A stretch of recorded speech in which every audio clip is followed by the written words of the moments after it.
We are live right here at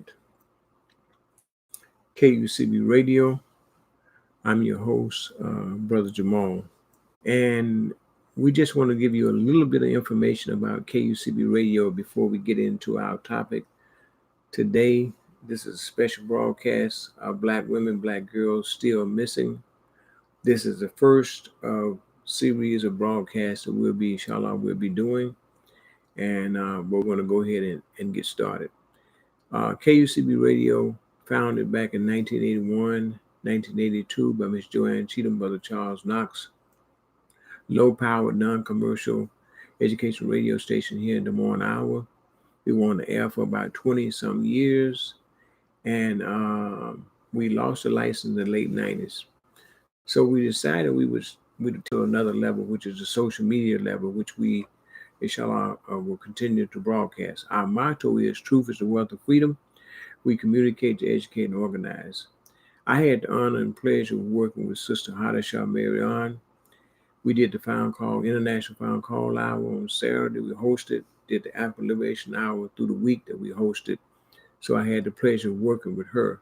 Once again, the founders, radio station KUCB Radio, is Joanne Cheatham, Brother Charles Knox. Our topic today is Black women still missing and Black girls still missing, September the 16th, 2019. I sent out and posted this topic in as many places I could get the word out. I tried to get it out to send it to friends, people that was on my friends list on Facebook, other places, Instagram, other places. Inshallah, we'll try to post this video as many places as we can after we complete this. Now, I started this back in May, June, July, around that time, on the Black women who are missing, Black girls missing. Some of them have been murdered. And I kind of want to just take us back to when we first started doing these broadcasts and videos back in May. I have about I list about 4 Black women who were murdered during that time. One young Black girl, the rest Black women who were murdered during that time back in May when we started this. The first sister was Amber Evans. She was 28 years of age. She had been missing for quite some time in the Columbus, Ohio area. And her body surfaced sometime after that. They found her body in the Ohio River. She had been murdered. Her name was Amber Evans, 28 years of age, and 20 community activist. The next sister, who was a doctor, Dr. Sonia K. Forbes, Fobes, 40 years of age. She was found dead in her home where she had been murdered. She had been stabbed to death. Dr. Sonia K. Forbes, 40 years of age, stabbed to death in her home. Now, she was on the blink of discovering something to do with some natural remedies for eye disease. That was her specialty, and she was on the blink of that, making that discovery. This third sister really kind of shocked me when I first heard about this, and still even today. In New York City, she was the first female U.S. Muslim judge in New York City. Her body was discovered in the Hudson River. And this happened some time ago. Like I said, this goes all the way back to May when this first happened. And the other young Black girl, her body was found in a duffel bag on a hiking trail. This was reported by the LA County Sheriff Department.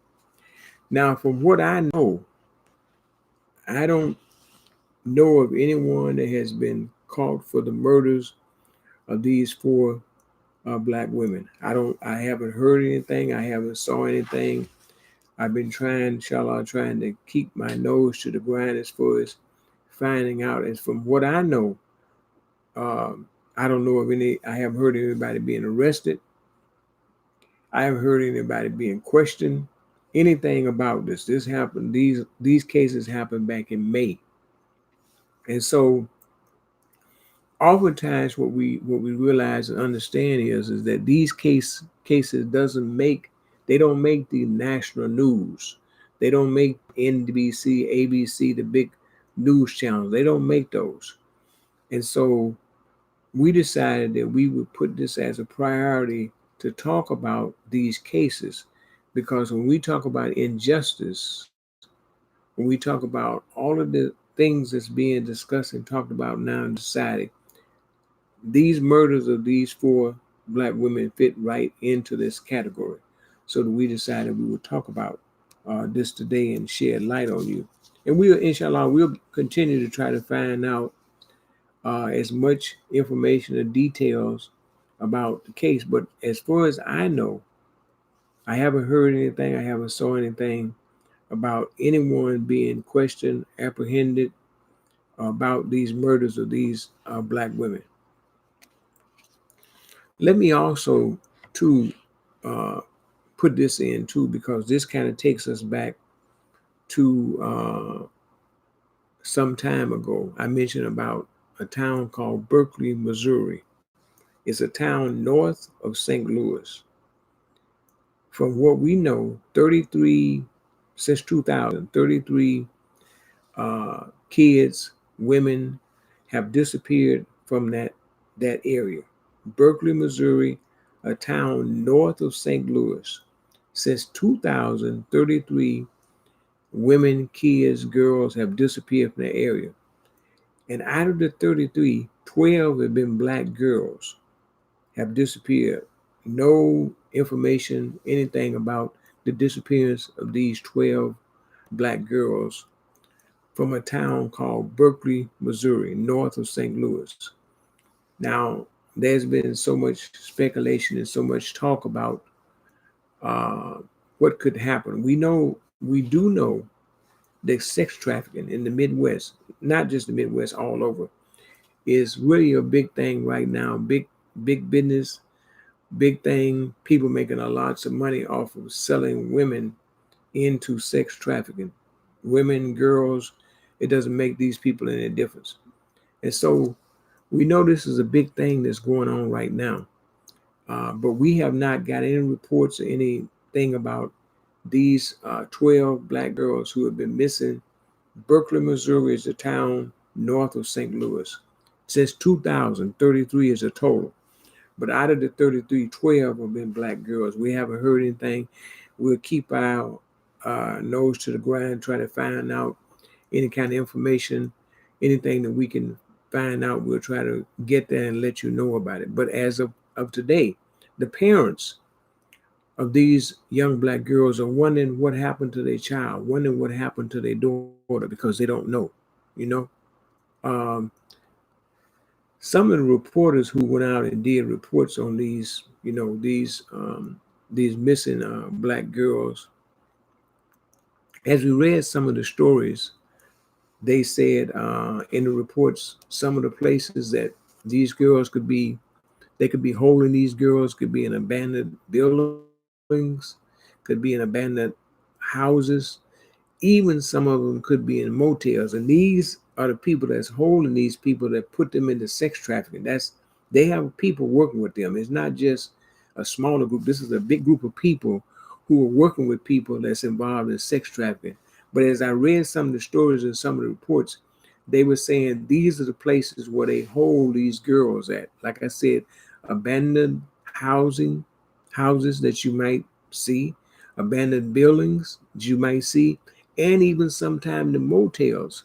Certain motels may be hooked up with these people, and you may have somebody in the motel that may be working with them. So these are some of the stories that I read.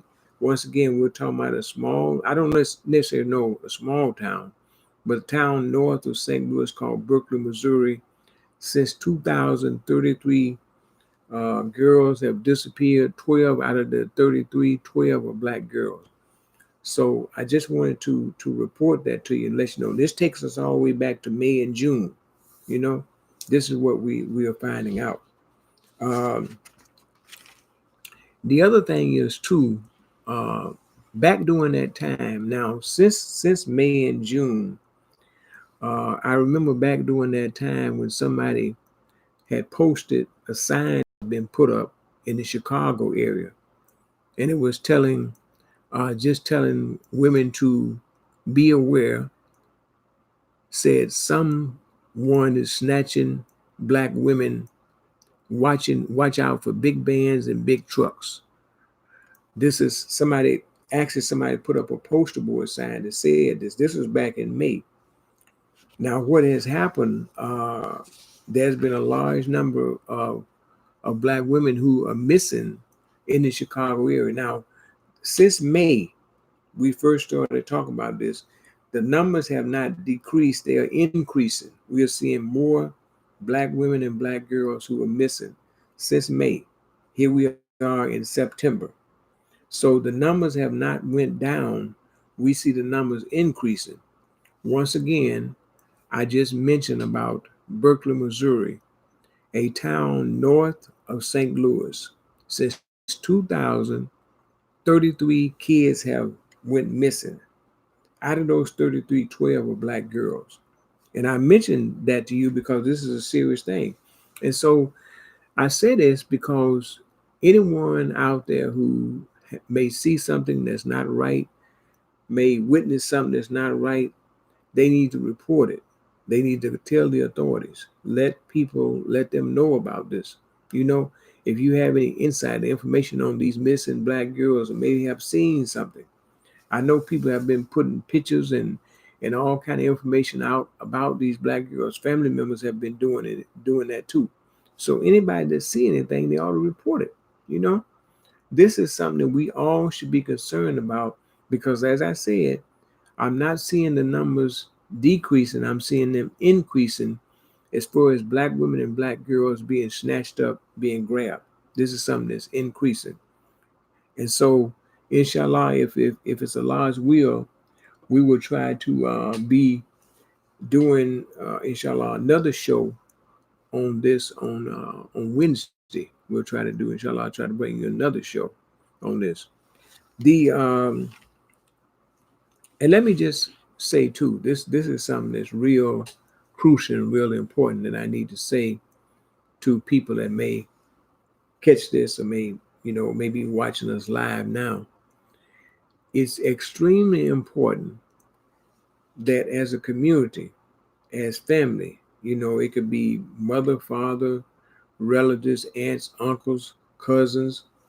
We need to make absolutely sure that we talk to our black girls, our daughters, our women about the safety aspect of all this. Now, I know sometimes girls have a tendency to get mad and they may get upset about what's going on at home. And, the first thing they want to do is run away.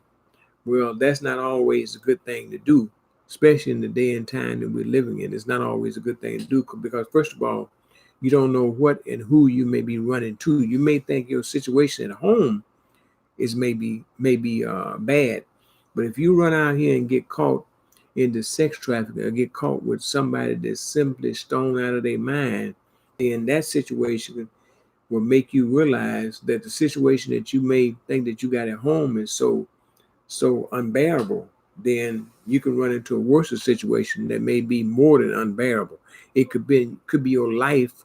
It could be sex trafficking. It could be all kind of things, So I'm saying to us to make sure that we talk to our young women and make sure we talk to them. I know people say, well, they have a right to go where they want to go. They have a right to wear what they want. Yeah, you do. You have all of that. But let me also say too, there's also consequences to all those options that you choose because there are people out here that simply do not care about any of that. You know, they may see a young girl and they don't care nothing about her being a young girl. They be ready to snatch her up and put her into sex trafficking, or be ready to take her life or do something crazy, bizarre to her. They don't care. You have people out here, so that's the consequences. When you decided to, when you anyone, I'll say anyone, if you decide to go out half clothes, then expect any and everything that may go on. Expect any and everything what a person may say to you, what a man may say to you. Now, I'm not saying it's right. No, it's not right. But at the same time, it's just something that we have to continue to echo and talk to our women about, to our girls, our young girls. Period. It's something that we should be talking about. We should talk about. And to tell you the truth, I mean, if you out late at night, any and everything you sub to encounter, and any and everything you sub to run into, any and everything might happen to you. Because I'm gonna tell you, once the sun goes down, that's when the crazy stuff goes on. I'm not saying don't go on in the daytime, because it do, but more crazy stuff go on once the sun goes down, because that's the time that Satan, that's the time that the devil is out roaming, trying to look and see who we can get. Once the sun go down, it's dark, that's his time. So I'm saying we need to make sure, conscious effort. We need to have a conscious effort where we are constantly talking to our young women, talking to our women, talking to our young girls. Constantly, we need to do this all the time. And in families, this needs to be talked about, you know? So I'm saying, because this is an important time that we're living in, and this is an important thing that's going on, you know? We have, like I said, what I've been seeing here lately, I've been seeing a increase on black girls and black women disappearing, missing. This is what I've been seeing since May. Here we are in September. I've been seeing an increase, not a decrease, an increase. There's something going on, y'all, in the society, in the time that we're living in. The other thing is too, um, we've been hearing reports, Allah knows whether it's true or not, that within these police departments, the white supremacist groups have been able to infiltrate into these police departments. You yourself see some of the videos and some of the things that people are putting out and posting about these. Simply, it's beyond a kind of brutality. It's essentially it's a sense of hate, I mean, serious hate. It has nothing to do with brutality. This is a seriousness of a disease of hate that's in these police officers' heart towards black people. That's the only way I can put it. And that's not a racist thing. That's a reality thing of the time and what we see going on. So if the police departments have been infiltrated with these white supremacist groups, then all the things that we see that's happening, it's a direct hatred. It's not brutality. It's a direct hatred of the disease that's in the heart of these police officers towards black people. That's what we see. And as I said, this is not a racist statement. It's not being racist. It's a reality of what we see going on at this particular time. This is what we see happening. So I'm saying we have to be aware of this. We have to be conscious of this. And we see so many of the situations we see are just blatant hatred, not not excessive force, not brutality. It's so many of the situations we see is just blatant hatred towards people because of the color of their skin. No other reason. See, this is what we see happening. And we see this across the country. It's not in one particular place, it's across the country. We see this happening. And let me tell you what's really interesting about this topic. Black women and black girls are still missing. 2019. We now are beginning to see, and this is other leaders in other countries, parts of the world, talking about the treatment of the black people in this country. This is something that Malcolm Little, Malcolm X, El Haj Malik El Shabazz talked about back in the early 60s. He talked about this, about the leaders in other parts of the world and other countries speaking out against this kind of hatred towards people of color. And so now what you are beginning to see is leaders in other parts of the world begin to speak out about this, against this, because they see it. They see it. They see the hatred and they see the disease against people of color, and especially Black people. They're beginning to see this. They're beginning to witness this. Once again, the subject and the topic today is Black women, Black girls still missing 2019. And we wanted to bring you this special broadcast. Inshallah, if it's Allah's will, we'll try to bring you another broadcast on the 18th, inshallah, this Wednesday. I know we said we will go from 10 to 11:30, but I don't want to go too much. I don't want to give you too much because we still have some more that we have to talk about, inshallah, on Wednesday. But once again, KUCB Radio, our motto is truth is the wealth of freedom. We communicate to educate. I'm your host, Brother Jamal. And if it's Allah's will, we'll try to bring you some more of this on Wednesday. And whatever city you may be in, if you have a situation where Black women and Black girls are missing, inshallah, try your best to get involved in it and help in any way that you can, trying to find out about the Black women and Black girls who are missing, who are still missing, and some being murdered. We have almost every city where Black women and Black girls are missing. We have almost every city where someone or some Black girls or some Black women are missing. So I'm saying to you, if you catch this broadcast, if you pick up on this broadcast, wherever you may be located, see what you can do to help. If it's some information, somebody might have saw something, somebody might have heard something, that's extremely important. So once again, KUCB Radio, I'm your host, Brother Jamal.